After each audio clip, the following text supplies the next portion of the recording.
Hello, beautiful people. I'm Rita, and I would like to share with you some of my knowledge of the sacred geometry, which has fascinated me for a very long time. On top of that, my husband loves to create all kinds of objects in sacred geometry shapes, so our house is full of them. So we both love it here. Right. I'm sure you all know the basics or already a lot about sacred geometry, but let's just summarize what it really is. Now, what is sacred geometry?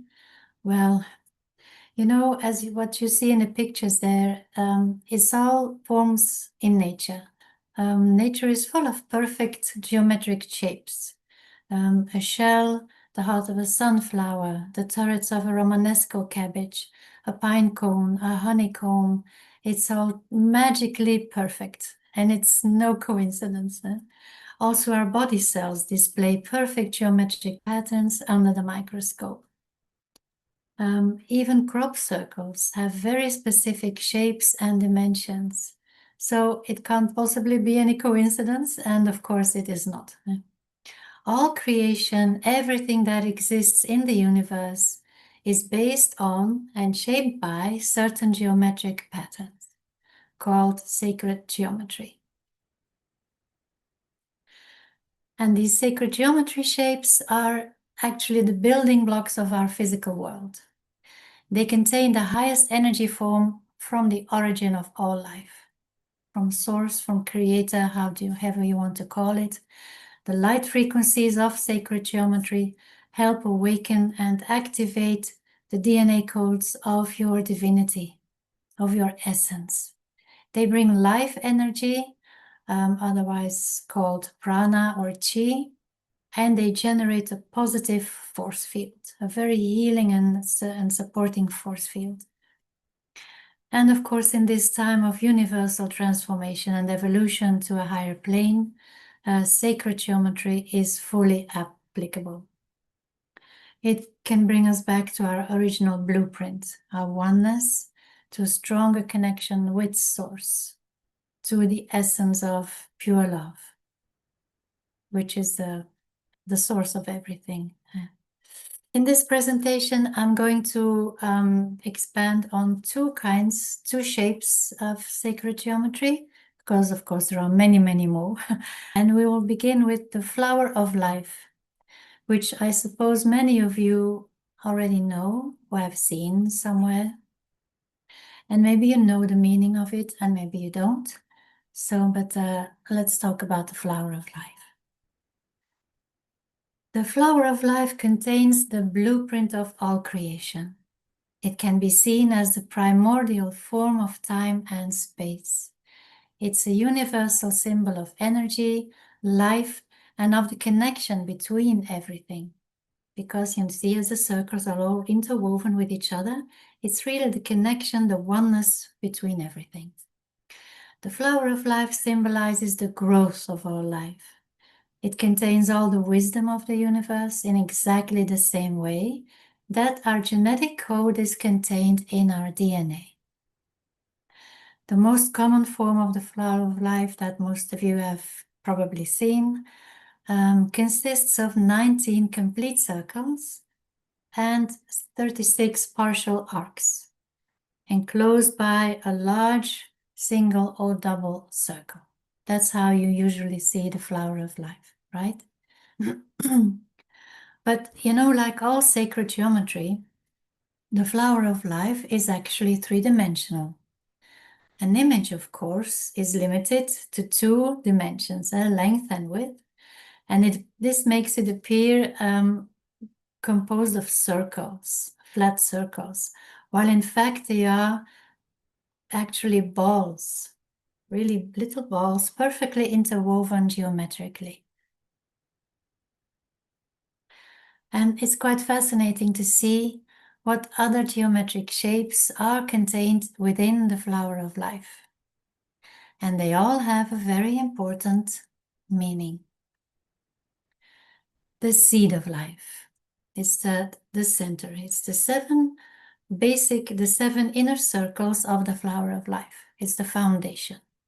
And according to some people, this refers to the 7 days in which God completed creation. Is it a metaphor? Do we need to take it literally? I don't know, but this is a theory of certain people.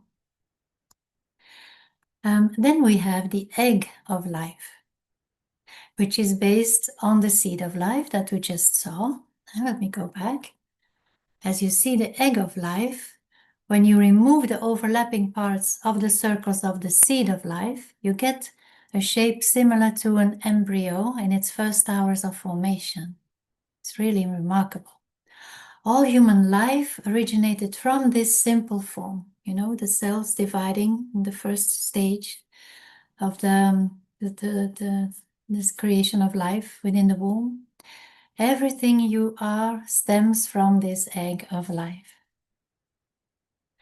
And here you can very well see how this comes about. In the first picture on the left, you see one cell, and then you see how it divides into 2 and 4, 6 and 8. Well, 7 then before it comes to 8.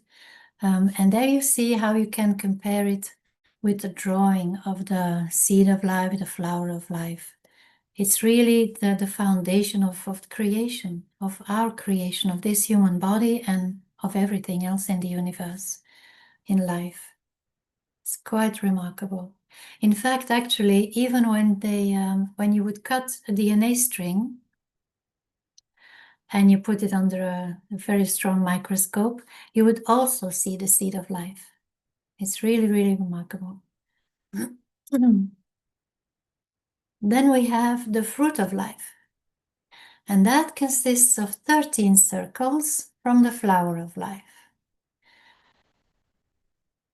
And this is actually the blueprint of every atom, every molecular structure, every life form, and everything that exists. The fruit of life. It's like a star formed of little balls or little circles. And to really unlock the secret of the fruit of life, the power of the fruit of life, you draw a line from the center of each circle to the center of all the other circles. And when you do this, then Metatron's cube is created. Maybe you've seen this also sometime. And this is how the feminine energy, all the circles or all the little balls, merge with the masculine energy, the straight lines, thus creating balance. Metatron's cube has a very powerful creator energy. So you can use this form specifically in your manifestation process. Visualize it. Well, I can't use it here. I have a meditation from a couple of years ago, but it's in Dutch. Maybe I can do that in English some next time. Then we also have the tree of life, which is also found in Kabbalistic traditions. That too is another shape that is derived from the flower of life. As you can see here, it's just the connection of the little balls of certain circles and cross points. The tree of life represents the path to divine consciousness and is intended to facilitate the practical application of mystical knowledge. The tree of life is the source of immortality and consists of 10 spheres with divine qualities.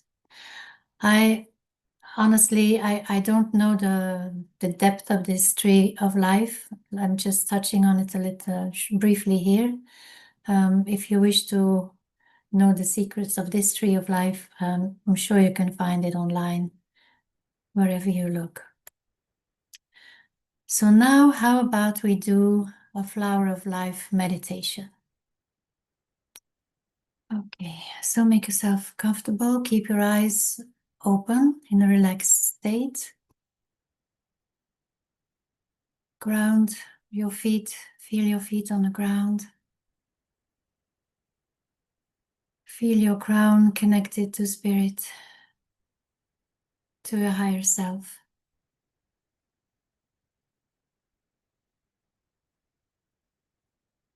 And take a few slow, deep breaths.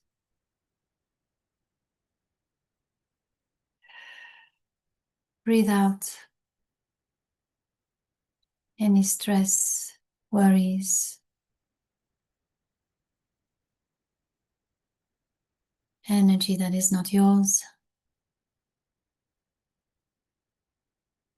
And then please set the intention to allow only energy of the highest frequency to manifest or be felt by you for the highest good of yourself and everyone. Now sit about half a meter or so away from the image, not too close, not too far. And now just look at it. We're going to just look at it for about 10 minutes. Try to relax, breathe deeply, and allow your eyes to softly focus as you gaze at the image.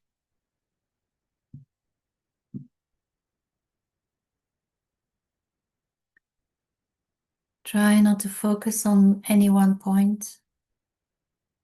Allow your subconscious to absorb the entire image at once.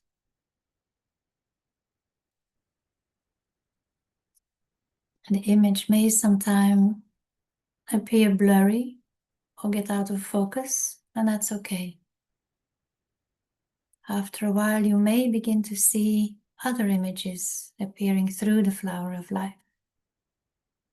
Just know that everything that appears is for your highest good. That is your intention. So just relax. Relax your eyes and look at the picture.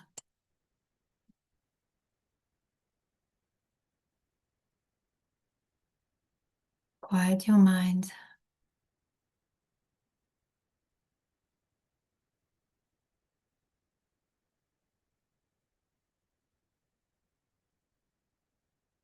Just go blank in your mind.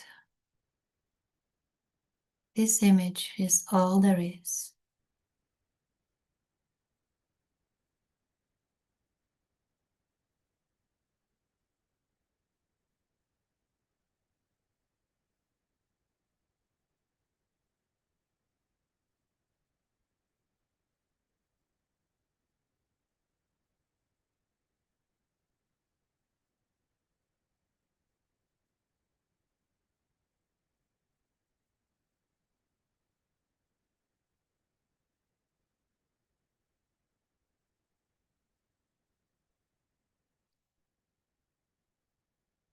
It's not about the lines, the shapes. It's about the energy.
Let's go beyond time and space.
So now you can close your eyes for a moment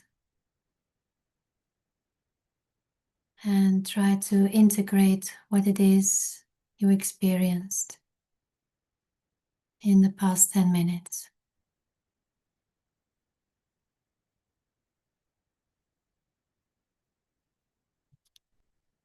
Your impressions, images, thoughts, feelings.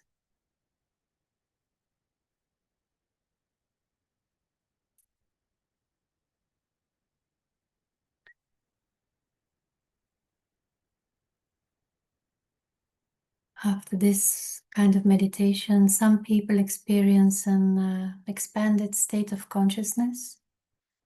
Some see certain images and faces appear. Some notice an improvement in their psychic abilities afterwards. More access to other dimensions. Okay. Then the next sacred geometry shape that I would like to talk about is the pyramid. Very well known to you, of course. There are pyramids all over the world, all over this planet.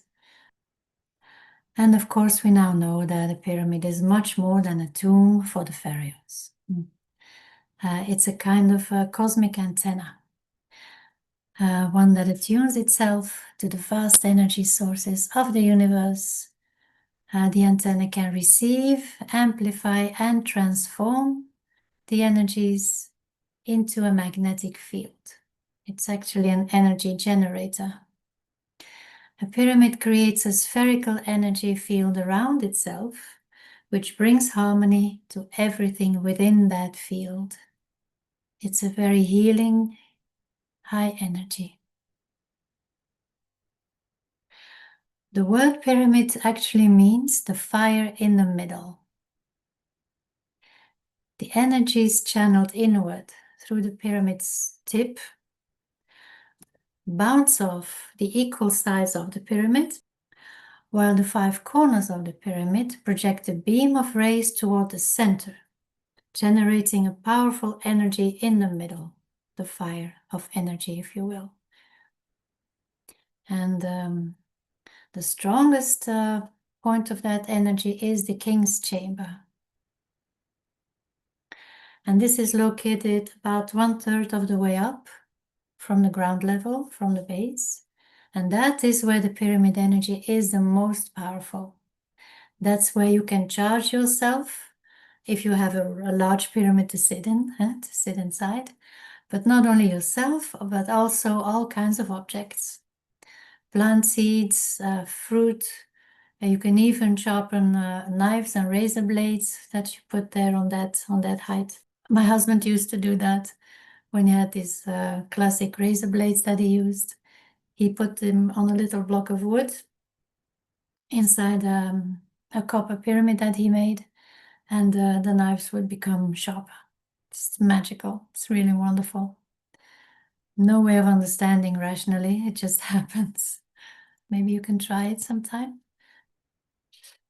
And what is also important is that you orient the pyramid correctly. So for optimal results, one of the 4 sides should be aligned with the magnetic north. And there are many kinds of pyramids on Earth. The Russian pyramids are very small, narrow, if you like, very steep. There are some in the Amazon, as you see there on the right, in the Maya culture, with a flat top. But they are all equally powerful. It doesn't really matter how high they are, how many degrees the 4 sides are opposite to each other. The effect is all equally strong. And more pyramids are being discovered on Earth. Bosnia, China, Africa, all over the planet are pyramids. So if you have a large pyramid, you can buy them online in wood or in copper if you like, and you sit inside them, you can actually experience the strong spiritual and psychic impressions, maybe powerful dreams and visions vivid visual images and often have improved memory. And also, almost everyone who meditates inside the pyramid experiences a revitalizing feeling and heightened sensory perception. It's a very healing energy. Of course, we don't all have a large pyramid to sit in at home, but it doesn't matter. Then just use your powerful imagination. If you can vividly imagine, visualize, feel, just know yourself inside the center of the pyramid, the effect can be nearly as powerful, truly. And also even having a small model pyramid at home can relieve or heal painful symptoms and illnesses, because the energy just radiates in your home wherever you put it. You can keep it with you on your lap while you're sitting or lying down when you're not feeling well. It always has a wonderful effect. And of course, there are many more sacred geometry shapes. Plato, a long time ago, actually had a vision of the 5 basic shapes, and that's why these are called the Platonic solids. It's the tetrahedron. It's actually a 3-sided pyramid. Then there's the cube, the octahedron, the icosahedron, and the dodecahedron. And they all resonate with one of the elements. And many, many more. As you know, the crop circles have wonderful shapes and very different formations, and so there are many more that we haven't discovered yet. And this concludes my presentation about sacred geometry. I hope it may help you at some point in your life, in some dimension of your life. Feel free to experiment with it. Should you have any more questions, don't hesitate to contact me. You will find the information how to contact me somewhere near this video, and then I will do my best to answer any questions. Okay, see you later. Bye bye.